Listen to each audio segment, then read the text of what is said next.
Saviez-vous qu'on allait tous payer pour le projet GNL Québec à travers la subvention indirecte que va donner Hydro à ce projet de gaz polluant? Oui, parce que la liquéfaction du gaz naturel, ça prend beaucoup d'électricité. En fait, cette usine-là, à elle seule, en un an, va consommer l'équivalent de 250 000 maisons.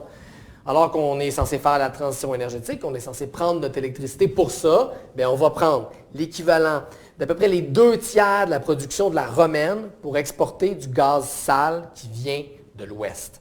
Mardi, Ruba a posé cette question-là au ministre de l'Énergie. On l'écoute. Les 550 MW par année de GNL, c'est l'équivalent des 2/3 de la capacité de la Romaine.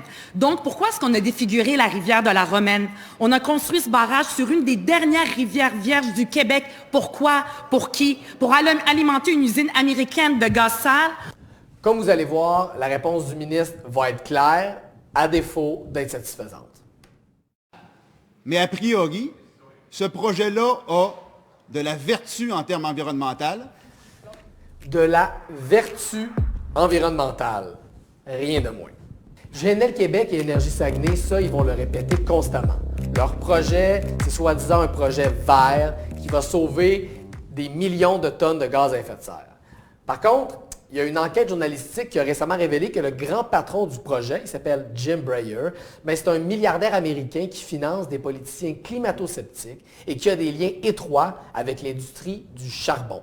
Mercredi, j'ai essayé de savoir si ces faits-là allaient convaincre le ministre des Ressources naturelles de relativiser les prétentions des lobbyistes qui essaient de le convaincre que c'est un bon projet. On l'écoute. Que l'entreprise est dirigée, pas par un petit gars de chez nous, par un milliardaire américain, Jim Breyer, qui a des liens étroits avec, devinez quoi, l'industrie du charbon. Oui, le gars prétend construire une usine de gaz pour diminuer la consommation de charbon, mais son argent, il le met où?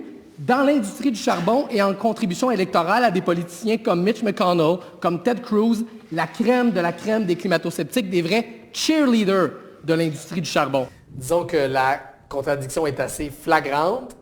Et vous allez voir, la réponse du ministre sera pas plus convaincante que celle qu'il a faite à Ruba la veille. Monsieur le ministre. Oui, Monsieur le Président, mon collègue parle d'un gars. Nous, on parle d'un projet. Ne soyons pas dogmatiques, soyons pragmatiques, à la fois pour l'environnement et pour l'économie du Québec. Première complémentaire, Monsieur le leader du deuxième groupe de... Mais en fait, pour être exact, Monsieur le ministre, je parle du gars puis du projet, puis justement, je suis pas du tout convaincu.